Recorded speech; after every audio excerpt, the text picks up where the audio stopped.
Still at it after all these decades. Why not? Still stirring the pot. If the shoe fits and it's comfortable, wear it. If the foo shits, wear it. Yes, yes. You never clean off the foo bird shit. Look at me. I've been going in astrology since I was 10 years old. Oh, that's interesting. See, I got in much later. It doesn't matter when you get in.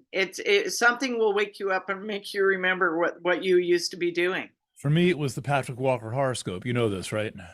I know Patrick Walker. I mean, I had a lot of exposure to astrology because the first editor I ever worked for at a newspaper was an astrologer. She moonlighted as an astrologer. So by day, it was the planning board and the sewage authority, the township committee, the town board and the county this and the town that and everything like that. And at night, but all day long, not a word of astrology ever once got on the newspaper, but we would be lectured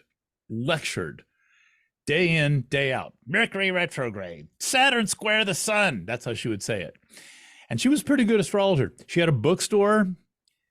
And my entire career has adapted Flo Higgins, the fusion of the news office and the astrology office.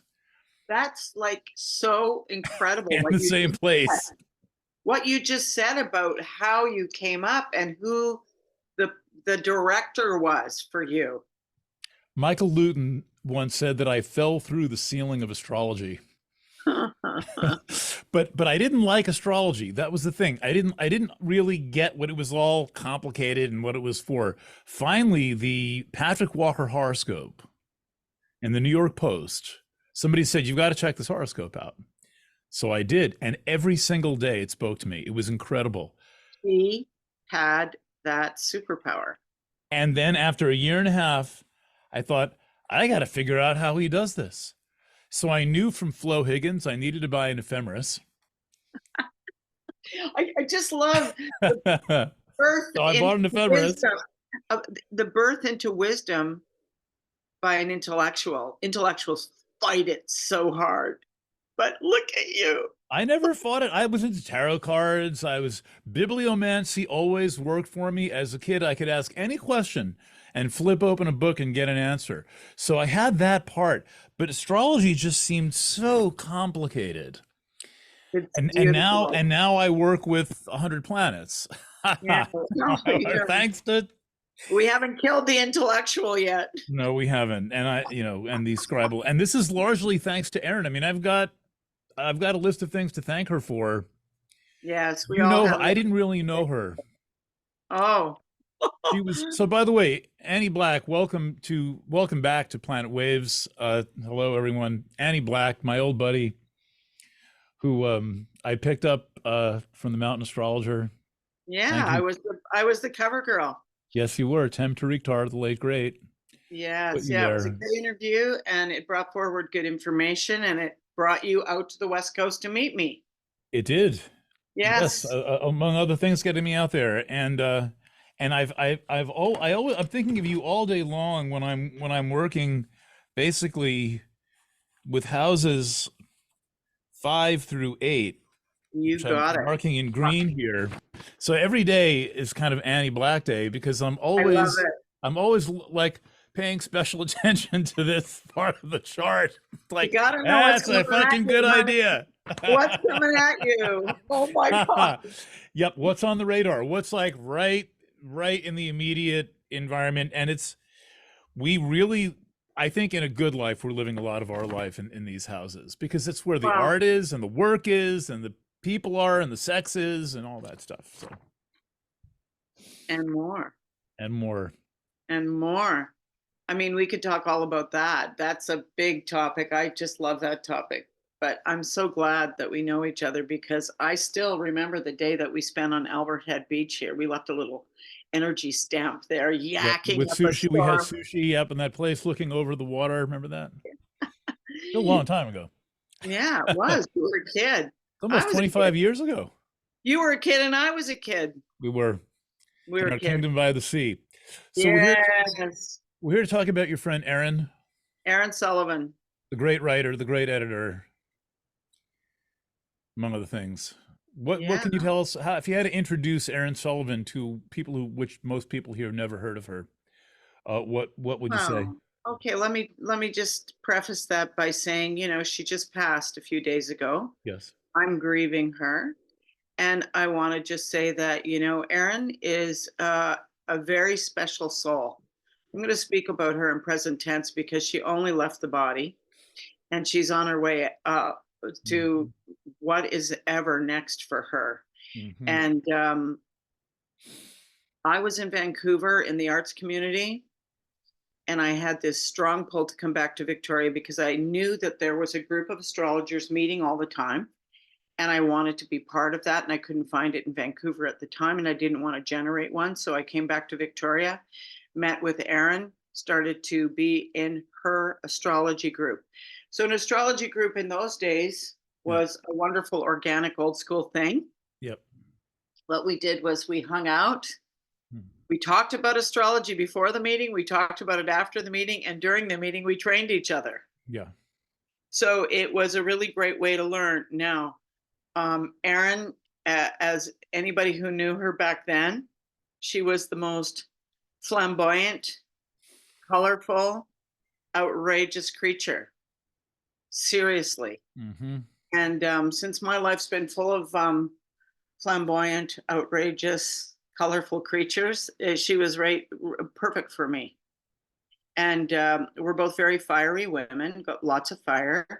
And I went to lots of astrology conferences with her and roomed with her and talked over all the grand and small things in astrology for a half Uranus cycle, 42 years.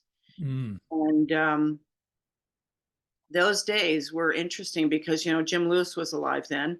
Jim Lewis was brought in as one of our speakers to our small group, came up, loved Canada, loved what we were doing here.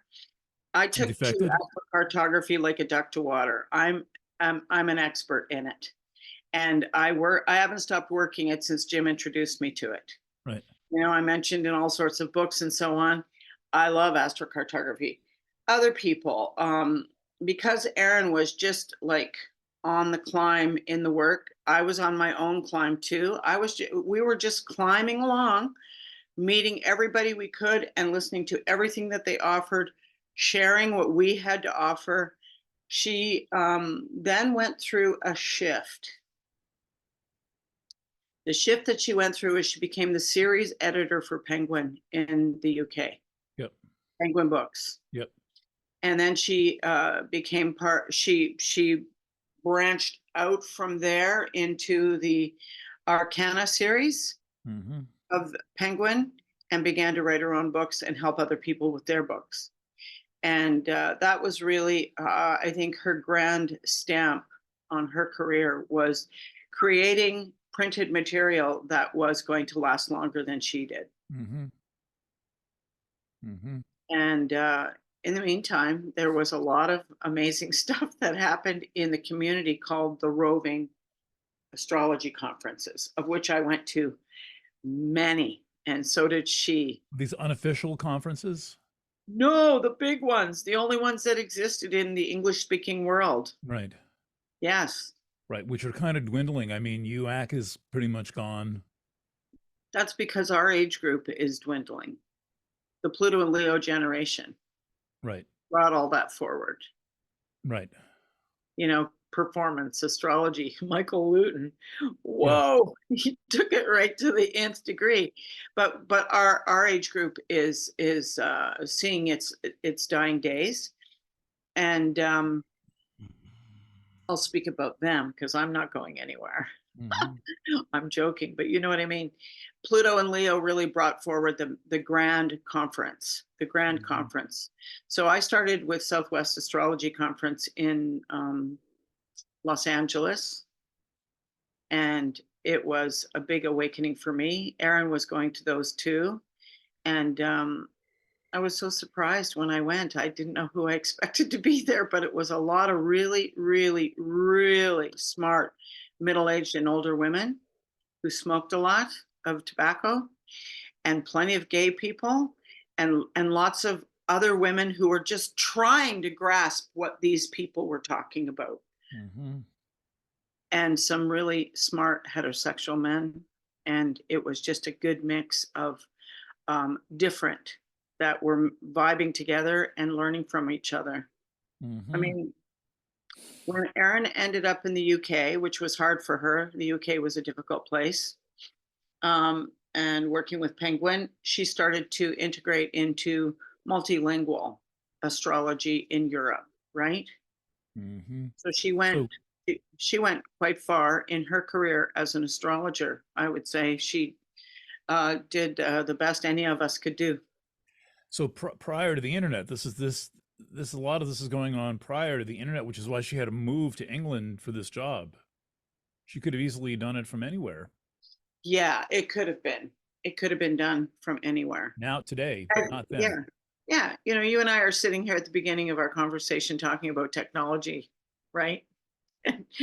Erin was old school to the nth degree. She did not budge on certain things. Still had a typewriter. No, no, she took to the computer after much hissing and moaning. I see. Like all Oh. of us, right? We took to the computer after a lot of hissing and moaning, Mm-hmm. but we did it. And you know, she was a one of a kind. Mm-hmm. Yeah. Now I know after all the years I've lived that there are many other one of a kinds who are flamboyant, colorful, interesting, incredible minds. But Mm-hmm. in that genre, she was one of a kind. She Yeah. was one of a kind. Well, there was a phase where astrology really had some illustrious people who were good and also had a sense of humor about what they were doing, and it's all become very serious, I think, and is Too. not the better for it, Yeah, well, not the I was better saying to for my it. husband last night. We turned on Netflix. We watched something on the television once in a while, and I said, I just want some humor. Is there any humor left out there? Hmm. How about some humor tonight? So we tried to find humor, but it was in some dumb chick flick type thing, and Nah, we didn't make it through third of it. So Blazing Saddles, the we're that, classics. yes, we got to go back to the old stuff, the old good old Pluto and Leo stuff. I mean, Leo and Sag love having fun, Hmm. crazy fun. Now she's had strong Leo Sag like I do. Hmm. We cracked each other up constantly. Hmm. No one was funnier than her. A lot of people saw the dragon lady, right? Was I she a saw the dragon? No, no. Okay, I'm just talking about all the color, the jewelry, the right, the everything. feathers, The yeah. taller woman. The she Ah, was fierce, I right? She never was met her. fierce. I mean, I never met her. Oh I my God. emailed with her. No, I never met her. I emailed once. She was very gracious. I Oh, never found, I never ran into her at a conference. okay. Well, I knew her when she was young and full of hormones, Right. and I was young and full of hormones. And honestly, God, we would her my Venus and her Venus were very, very, very tight together. And in Sag, you couldn't nobody could crack each we cracked each other up Yep. all the time with good dark black humor. She's Scorpio. Hmm. Got it. So we had a good time, and then there were dark times. Hmm. And we went there too. We walked each other through some really dark stuff. And life is like that. It brings you chapters that are fun, and some are really interesting, and some are really hard. Hmm. And if you live enough chapters with somebody, you're going to see a number of things go down. Hmm. Yep. So for those watching in 2023 or thereabout, Erin was one of the last anchors we had into the print world, the world of Mhm. genuinely literate astrology. And Mm. astrology requires so much literacy that the internet does not foster. The internet is an illiterate environment. People like to stare at videos. I work in video because that's where people go. Um, and she edited books. I mean, you don't people don't understand what that means, but I've got some of those books here on my desk. I went around my bookshelf today, and God so bless you. I'd like to some of the most important. We'll get there. Okay, first of all, the world's only good astrology dictionary. It's not only good, it's incredible. It is astounding. I tried for years to get hold of Fred Gettings. He was old when he did this. Fred Gettings is a tarot expert. I could never track him down, but this book should be printed on acid-free hardcover paper and never go out of print. So if you're looking for an astrology dictionary, the Arkana Dictionary of Astrology from the Arkana series, of which Erin was the editor, she held together that whole project, massive, massive project. So Fred Gettings, the Arkana Dictionary of Astrology. I'd like to make a point just when you say acid free paper. Go right That ahead. is going to be changed online. And if everybody's going to that watering hole for their information, you're going to miss out because a lot of stuff is going to get whitewashed, rewritten, Yeah. omitted. Okay. Omitted, drop down the memory hole. Yeah. So, like, we, our age group, and those of us who, I had to go to libraries and pull books off of shelves to get through university twice. Yeah. I didn't have Google. Yeah. So I just want to say that, that send up you gave his book is really worth, for anybody new to astrology today. It's worth, turning on a good light and sitting with a good book like that and having it in your library until you're old and gray. And this is the one though that you need for all the other books, because I've learned and arguably mastered diversity of fields. If you know what, including writing, if you know what words mean, you're in a lot better shape than if you don't know what words mean. And so part of the problem with astrology is there are so many new words. They're old words, but they're new words. And if you're reading through astrology writing of any kind, you don't know what the words mean, you don't know what the writing means. You got to know what every freaking word means. And pretty much this is my go-to. There's also the Jim Lewis Encyclopedia of Astrology, which is more modern, not as precise, but that has a couple of things this doesn't, but essential. Yeah. Okay. Indirectly, Erin introduced me to one of my best friends in all of astrology, Dr. Melanie Reinhart, who nobody knows is so qualified. She just goes by Melanie Reinhart. And this is the best Chiron book. It's heavy. It's very serious. It's the Saturn side of Chiron, not the Uranian side of Chiron, as given to us by Barbara Hand-Clough. It's written by someone who's extremely erudite. Melanie has, I don't know if you know Melanie. Melanie has had one of those, she led 5 lives kind of lifetimes, but throughout has been an astrologer. This is also in the Arkana series, Chiron and the Healing Journey. And there's a new version of this out, but this is my very well-worn, well-studied copy. And then I became friends with Melanie, who welcomed me like an old friend. Melanie welcomed me, this young upstart, kind of punk astrologer, journalist. You were. Welcome me into her life, and we've remained friends since the 1990s, so a quarter of a century, right around when I met you. This photo, I don't know who did the art on the art on the cover, but I once was working with a client, and I learned to do the Chiron transits in the first session all the time, or Chiron and Saturn transits. And I handed her this book, and she burst into tears and told me the story of this creature appearing to her on the third night of accompanying a friend dying. And she spent 3 nights with this friend. And the first night there were slow hoof beats outside the building. It was not anywhere there were horses. And the second night there were closer, quicker hoof beats. And then the third night, this creature, the bald Chiron, standing 40 feet tall, she said, appeared in her space, kind of morphing psychic and physical space. And that night her friend died. So this is a pretty good channeling of someone out there. So, Wow, I will never look at that book cover again someone or something. without And knowing that story. yeah, Well, being in astrology means you are willing to be in the magical mystery of this world. You yes, have yeah, the stepped out of re-enchanted. the you Yes. step out of the all the quantifiable, or what everybody seems to think is quantifiable and observable, and you go into the metaphysical, the beyond the physical. You go beyond the physical, and a lot of people get in and they only go so far, Hmm. and they start sort of park it where they're comfortable.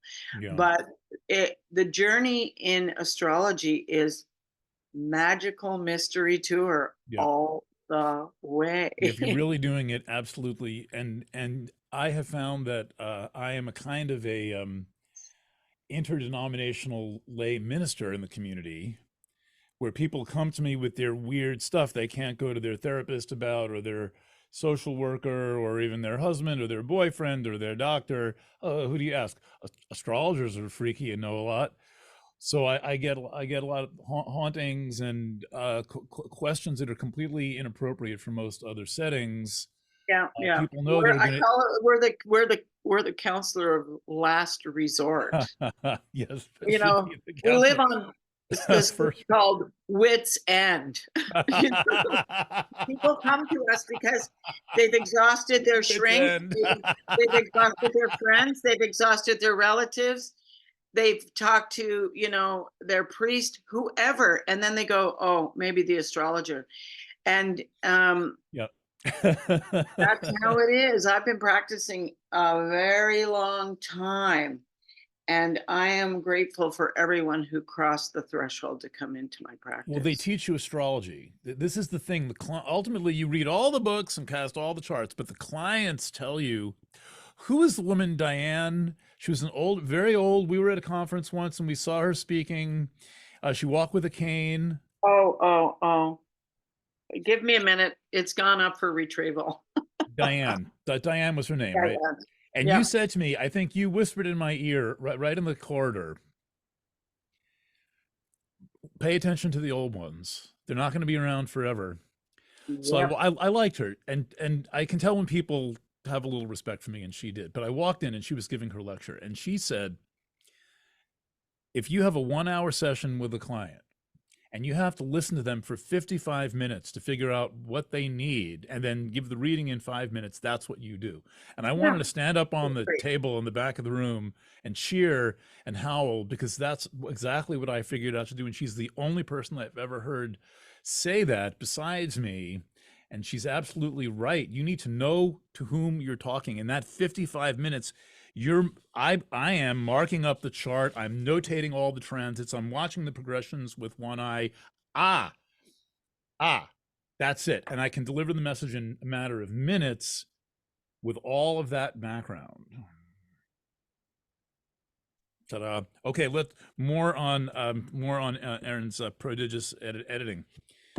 One of the most important books ever written, not astrology books. I think arguably the most important astrology book ever written, because it's the only book that successfully explains how astrology works and challenges the entire foundation of astrology. And I'm not saying works in some sense of ultimate truth, but works in a very practical way that suspends a lot of bullshit questions like, will it be proven by science? And she edited this book called The Moment of Astrology by Geoffrey Cornelius, another person I fell in love with. But I was lucky that I knew Dave Rell, the Astrology Center of America guy, the bookstore guy who was in Ventura, California, and he was I call up everyone basically, or I knock on their door, right? But I did. Showed up at their door. And I panhandle. Jeff And, Tower, I knocked on his door. I ended up wearing his wizard costume while I was at his house. oh, He used to, who was Jeff Rob? Jower. Who Jeff was? Jower. I'm sorry, I missed the word. Jeff Jower. Jeff Jower. Ah, he had a wizard I costume. looked him up. I called him up, and he said, "Sure, come over." So we spent about 4 hours. He told me about all of what he was up to and what he did. He brought out his wizard costume. I have a picture of myself holding the earth in his wizard costume. He was, there's so many beautiful people in astrology. So many interesting kaleidoscopic minds. I mean, it's a wonderful place. So let's talk more about this book. So Erin edited this book. So the editor of a book makes it smooth, holds it all together. They ask all the questions on behalf of the reader. They make sure that the text is solid, that the ideas are solid, and they're the thing missing in astrology right now, where anyone can just push send. Erin is the thing missing in astrology now, in many other places, because the editor is very, very important to the process of any writing. Yes. And I mean, I am an editor. I'm an editor in chief. I qualify as investigative editor. I've done editing since I was 16 years old. This is now we're talking 42ish years. I know what this role is about, and it's a book like this needs an editor, even though Cornelius, I think, is transcendently brilliant. And what this book does basically is establish the way these charts work. When someone knocks on the door, mailman back in the day knocked on the door, you cast for the mailman knocking on the door. Well, how the hell does that work? But it does, and it works better than almost anything. And he explains that, and then he looks at it's the most revolutionary astrology book because it completely undermines all the foundations that people think in this revival era, right? 19th, 20th century, people got all these ideas about how astrology is supposed to work. He pulls the rug out from under all of those. You can't do that without a cool editor, without an editor who knows what the fuck you're talking about. And so he's doing things like comparing the wrong birth chart to the right birth chart and finding out how they basically say the same thing. He's following the life of Princess Diana for the events that happened around important events in her life, including the eclipse over Buckingham Palace on the night that the royal divorce was announced. The moon went out over Buckingham Palace. High in the sky, there was a total eclipse of the moon over London. And he says, you have to lack all sensitivity to symbols to not see how blatantly obvious that is. Oh, it was textbook. So, newbies could figure that one out, right? But thanks to, they're having trouble. They're having, in the conspiratorial world, so once again, Erin got this book from concept out into to product, basically. Working with Geoffrey, who's hard-headed, very, very smart, fuss budget. But I met him at a conference once, and I walked up to him and hugged him. Now, he's a Brit. Like, Brits don't understand that. And he gave me the, like, and who is this? I'm like, Geoffrey, I love you. And we became friends. And this is thanks to Erin Sullivan. Okay, I gotta say, just saying. She helped people give birth to big babies, man. This is a big baby. So the Moment of Astrology. Now, you have to know some astrology to appreciate this. 1 year into serious study, you'll be able to understand this book. And anybody wants to write me a letter, call me up on the phone. I'll answer all your questions, talk to you, bounce ideas. Okay, so I as are you, of this old school. One last one that I have, The Gods Have Changed. It's a little depressing, but it will give you one sense of the possibilities of outer planet transits. It could use a little bit of levity. Seth Bortis was a little Liz Greenish and all that stuff, and but a little bit. That's a great term. Great term. But nonetheless, this one too impressed me as a young student. And the thing about them is, none of these books have any fluff. No one's speculating. They're all written to a high standard of documentation and of real experience. And there's about 8 more in this series. I don't know how anyone can even edit a 12-book series. Who has even time to read 12 books? I would like to speak to that point.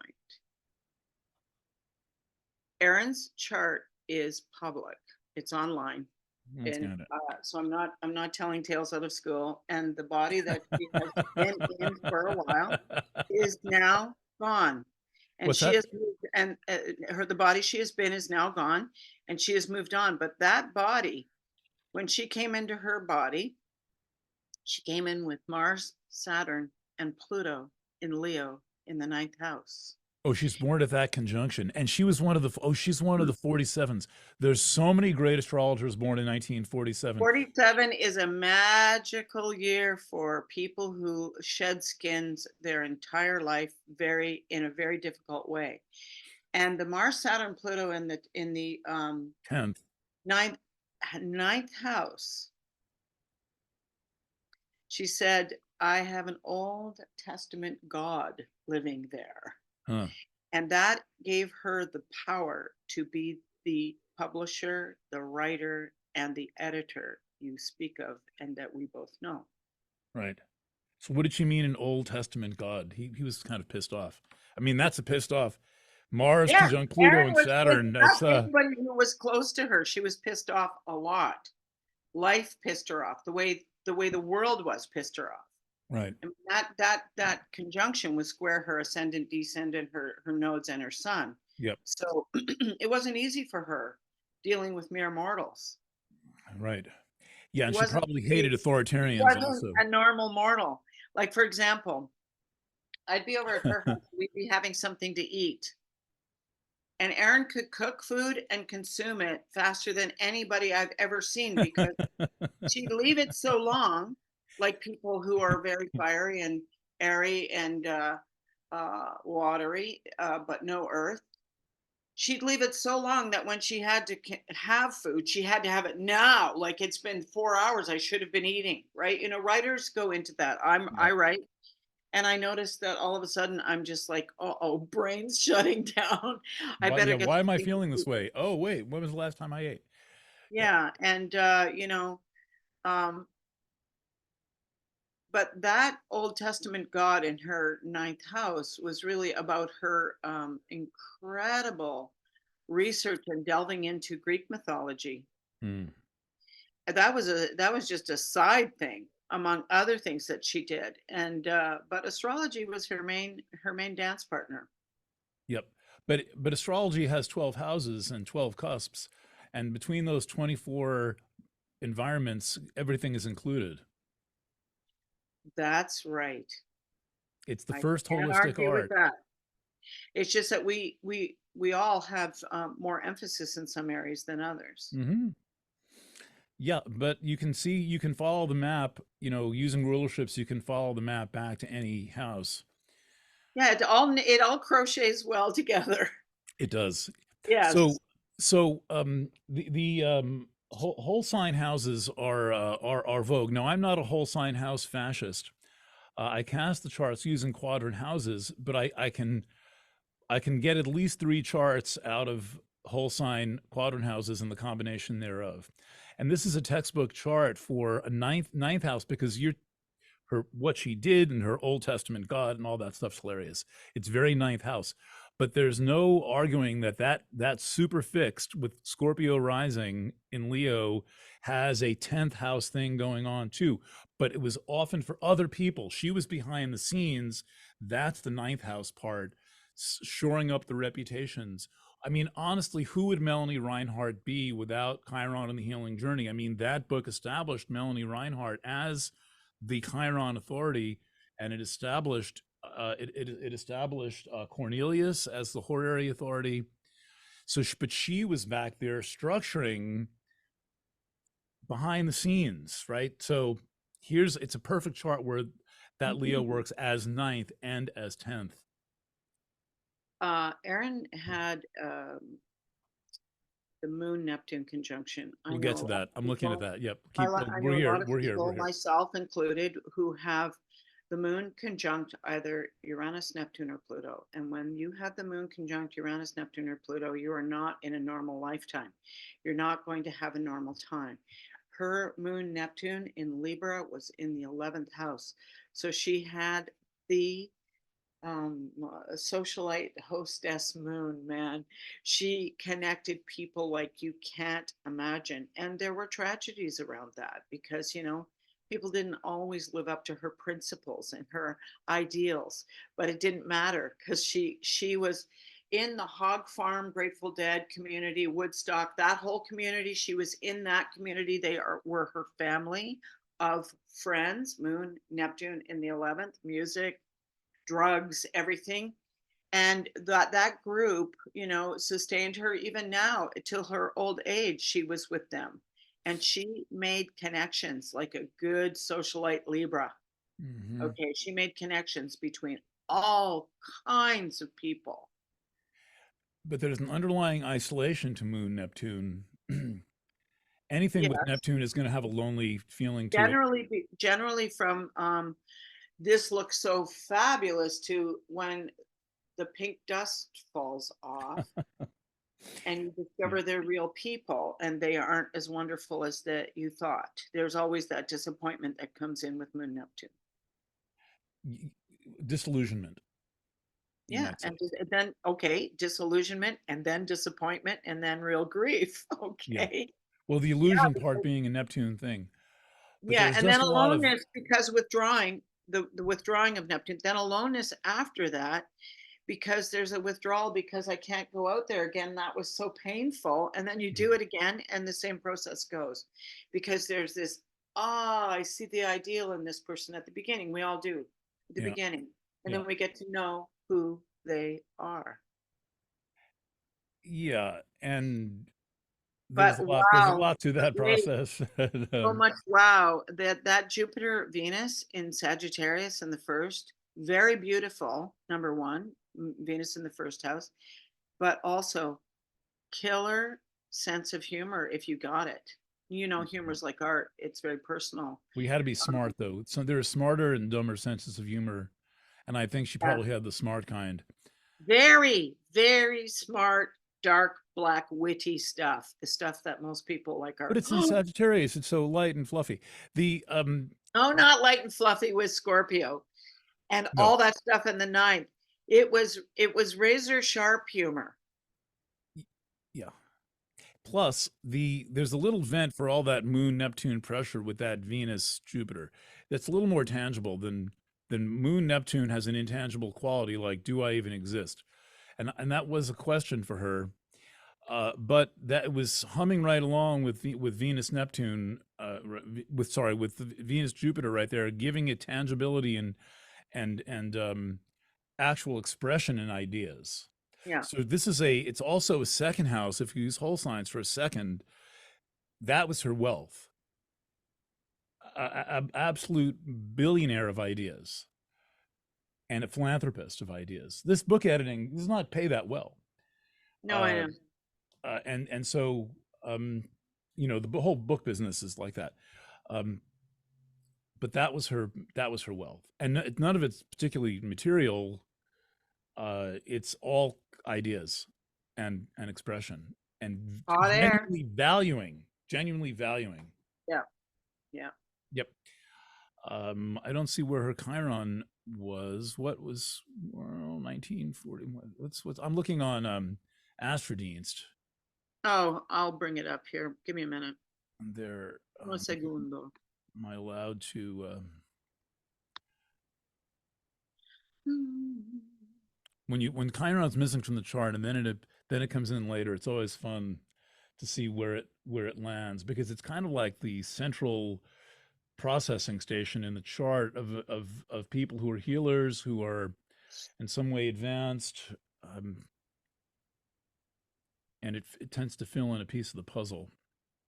Could be in Leo. Yeah, in a moment. It's coming.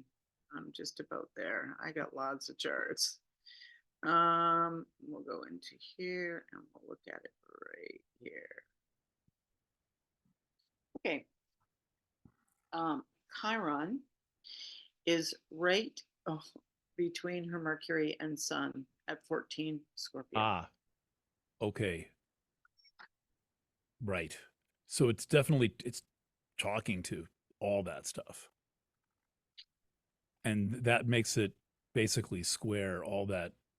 It's exactly square Pluto. Yep. Yeah, I don't even have words for that. I mean, this is No, it was hard. I have words for it. It was hard. I see. Her lifetime. Uh, I I did more than half of her lifetime with her. Okay, 42 years.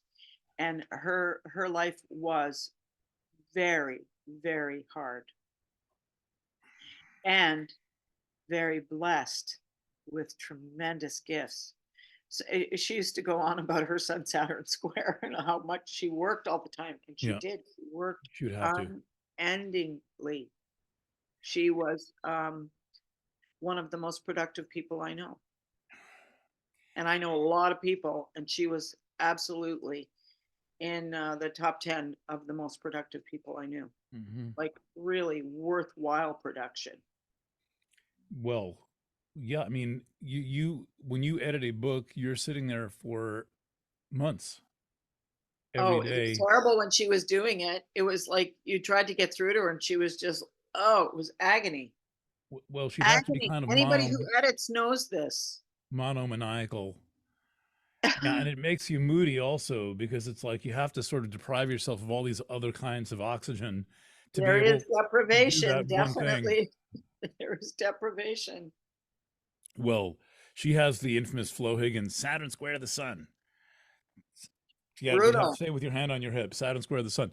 And she would Flo would flog us, these young journalists, because Saturn was square to the sun, sun square Saturn. Saturn square to the sun, we'd have to work harder those days. She would practically have her ruler out.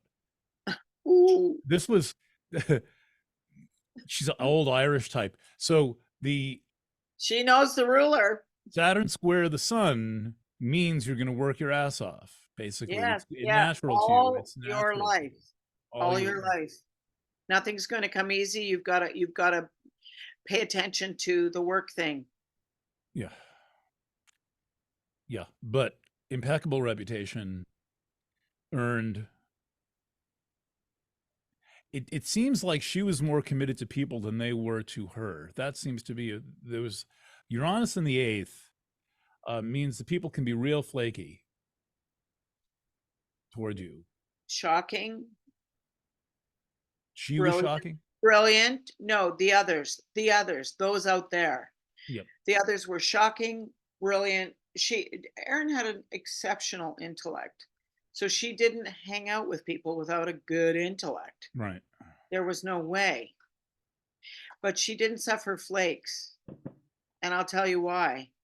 There were a number of things that were just don't bother with that for her. And she was a very powerful intellectual. She didn't like the part you couldn't prove or find or research. Right. So she wasn't very open to the psychic side of things, but she really, her lane she knew and she drove it. Yeah. The psychic thing we see in the moon Neptune, and yet she just needed to have that balance. She needed to have there. I mean, I'm a journalist and an astrologer, and so I'm constantly cross-checking between the fact pattern and the pattern in the chart. And I'm not interested in one without the other. I need a fact pattern that comports in one. And this seems to be her approach also, is that she was open to the numinous and the mythic, but needed an established fact pattern and footnotes. And I mean, it's some of the best writing out there. I mean, it is so much better than academic and self-help writing. Yes, yes, it's firm. And I think Firm, one of the yes. things I think is as she passes forward, she probably ticked the box where I worked hard enough, so I don't need that square anymore. Thanks very much. Yeah. I'm serious. She really fulfilled the Saturn Sun square. Hmm. She fulfilled it. Well, If I were on the other end with the clipboard and the questionnaire, I'd say, "Yeah, you did it good. You don't have to no, do this that." is a monstrous grand square of Chiron, Sun, Mercury, and um, it's we could talk, we could read this whole sign style as well, but she really embodied that Chiron, Sun, Mercury, and there and Scorpios, especially of this style with the ascendant and personal planet in there, are the best detectives. I mean, they are Taurus has got a pretty good steel trap mind, but Scorpio's more intuitive and more instinctual about whether something is right and whether something is true. I mean, this is really a kind of a perfect chart for an editor. They should just pay them $100 an hour. I mean, that's they deserve it. She also wasn't just the editor, she had to produce her own material, right? So that's tough too, because, giving birth to your own viewpoints Yep. is tough, because then you got to edit it. You got to do the whole thing, right? It's a big job. It was big. Those years when she was in London, we talked a lot and we wrote a lot. I have just a mountain of emails pouring out the angst. And so I know how much effort. I mean, I wasn't living it, but I was certainly receiving the information about it. She was not holding back. And she suffered to bring forth those great books that you were holding up, and her own books too. Which I haven't read any of. I've Yeah. only read the book she's edited. So I That's all will right. check out some of the other ones. Her work is the writers she helped to bring forth, as well as her own writing. That's her work. That was her work. Not to mention all the people who were her clients, who loved her. Yes. As an astrologer.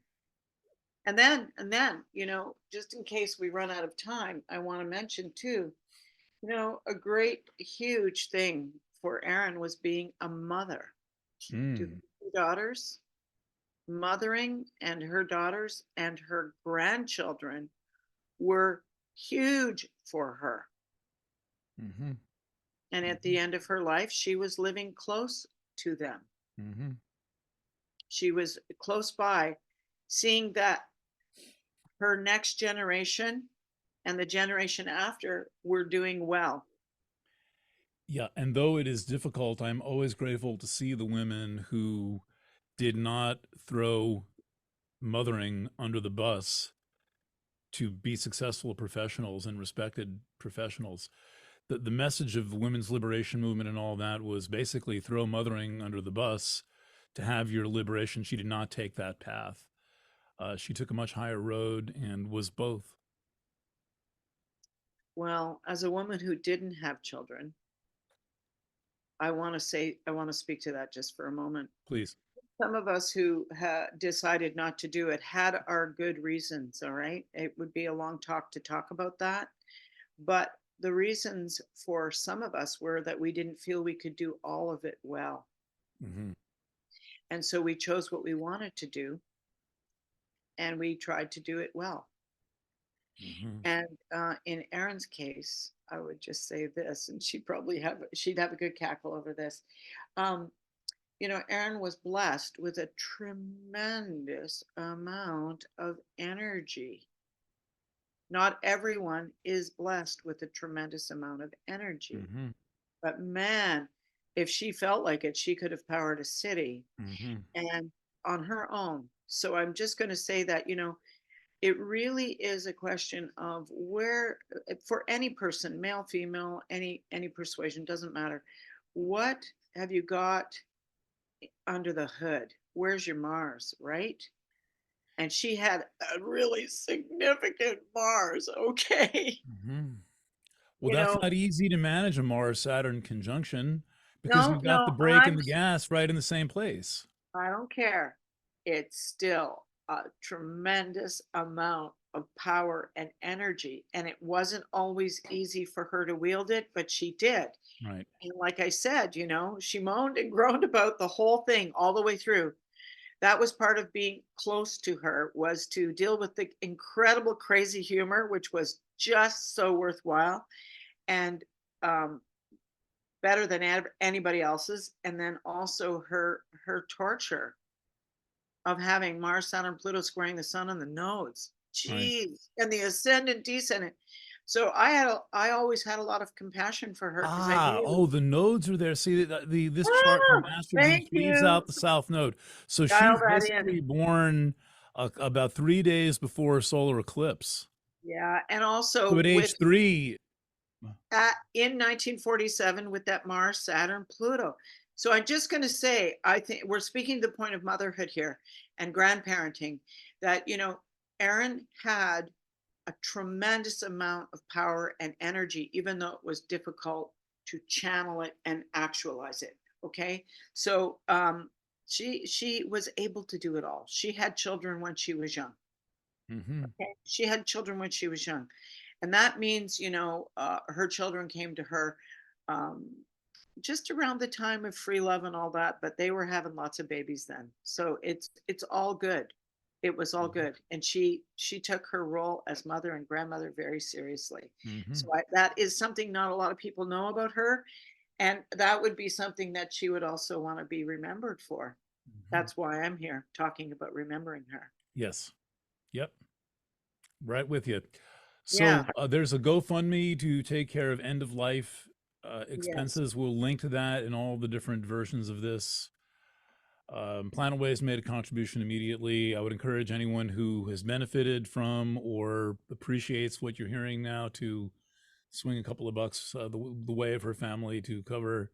It's sad they have to do that with for all the work that she did, like this incredible amount of work. You should be wealthy, but that's not how it is in the print world, in the world of editing. So that we'll leave that link open, and I hope this discussion has been an advertisement for book literacy and the importance of books and the importance of the thing missing on the internet, which is an editor. I can't say that enough times. The send button is often disastrous for good writing because no one reads it. If you're a writer without an editor, that means that there's unlikely to be someone you think is smarter than you who you won't publish your stuff without their say so. And every writer needs to either have that or go through it for at least 10 or 15 years. So you internalize that kind of like check stop, that validator, and you put a little delay between the writing and the pushing send. Uh, and look, not all astrology books are good, but it's almost all on the editor. Yeah, I agree. Same with So film. Same with yes, movies. yeah, yes. Editors editors around the world would love this interview. Yeah, well, we're gonna hopefully put it in their hands. We'll put editing in the tags for it generally. And Erin, thank you. Annie, thank you. Erin, Yeah, let's be grateful for her life. yep. And I wish I'd got. She's one of the people I'd wish I'd got to meet. But we knew of each other's existence. We did email a couple of times way back in the day. You would have been fast friends, Yeah, trust me. yeah, Honestly, knowing you and knowing her, it's well, I there's believe always you. next time. There's always next time. Yeah, and I think these people hang around and on the physical plane make a little room at the top, and then also potentially serve as spirit guides. Mm, Um, and I think we would have had a blood bond on the issue of a careful approach to the text. yes. Oh, you two would have been very fast friends, I'm Yeah, telling you. yeah, and And you I would have thrown myself in had I had the opportunity. Would have signed up to be in her army quickly, recognizing her as a senior officer. So I will take that spirit out of here, and all the Planet Waves staff members, past and present, who are uh, watching this. You can see that I'm not the only nut job who thinks you should have 4 proofreaders oh no. go over the Oh, text. yeah, no, seriously. Allison, Jessica, Iva, and others who step in. Thank you. Those from the past: Amanda Painter, Amy Elliott, and so on. Yeah, Yeah. praise be. Yeah. And Well, look, and one of the things that happens when people pass is that they become a different person to us. And there are many years ahead, hopefully for you and for me, where we can also learn more thanks to her and her example. mhm, yes. All right. So Annie, we should continue this conversation at your earliest possible convenience to talk about certain topics that where were we? We were on one immediately thought, we've got to have this. It was way at the beginning. I'll play this back and I'll write to you and say, okay, let's do that one. Um, I want you as part of my astrology milieu because of your old school practical approach, your nuts and bolts grease cutting. I think it was either me or Tim. I think I might have used You, that word, you were, you were, the you're the grease great. cutting approach to astrology. Uh, I've used it many times. and while we're speaking of Tim Tariktar, I mean, Oh he my and I God. started a little bit like hesitant of each other, and then ended up being birds of a feather, like the last two periodical editors in the astrology profession. He too, a fantastic editor who let a lot of my stuff get through the door onto the cover of the Mountain Astrologer. When others may have had their doubts, he Very had faith. quiet giant in our profession, Tem Tariktar. Yeah, passed away maybe about 4 or 5 years ago. TMA has not been the same since. It too takes itself way too seriously, and it should not be an academic journal. We should be like Rolling Stone magazine at its best. Astrology magazines. We're not an academic field. We're a bunch of punk rockers. Basically, we're punk rockers of the spiritual and intellectual world, and We are. basically, I think, and so gotta take a hit of weed, guys, and chill the fuck out. And Right. this is some crazy Right. psychedelia here. This is not any normal way of thinking where every letter in the paragraph relates to every other letter in the paragraph, and you Hey man, we're consider taking 2D and making it and translating it from the multidimensional. back and forth, back and forth. Really? And by the way, if I could have had one guest on the program to get into endorphin hysterics, laughing at flat earthers, it would have been Erin. I was P.S. I've been working with a lot of people who have good scientific minds, and I kept my astrology back in the back because I've been very at the forefront of the virus problem and the PCR test and the COVID issue and all this stuff, and then a whole bunch of them came out as flat earthers. And while they're busy deciding the earth is flat, I'm writing them combination of like public relations memos and like, by the way, I'm kind of an astronomer, and you really are not going to fool me because there's a reason the ascendant goes around in a circle, and the reason is because the planet is going around and around. I know a uh lot of. Oh, wait. I have to tell you something. First of you all, believe in the flat earth, you two things. I'm hearing Erin loud laughing and seeing her face right here. yeah, Okay. okay, good. Second thing, I'm eating a sandwich in 1991, watching the news at lunch, and somebody comes on and says over 70% of people Oh yeah. still What? think the sun goes around the earth. And I'm like, You told me oh this. God, You are we ever in told me this trouble? during lunch that day 25 years I ago. choked on my mouth. Yes. Yes. So we're if that's just as far away as 1991, we need to know that, we can tell why lots of people follow orders and don't think about it too much. Well, they've been parsed by digital into zeros and ones and taken out of their bodies, and they've been made to think that they carry their brain around in their hand. Anyway, I want to end on Erin, and I want to say that you two would have been fast friends. And when the three of us would get together, it would be riotous. And that's how it was with her. Well, may it be so, and may her memory and her books and her sense of humor persist into the future.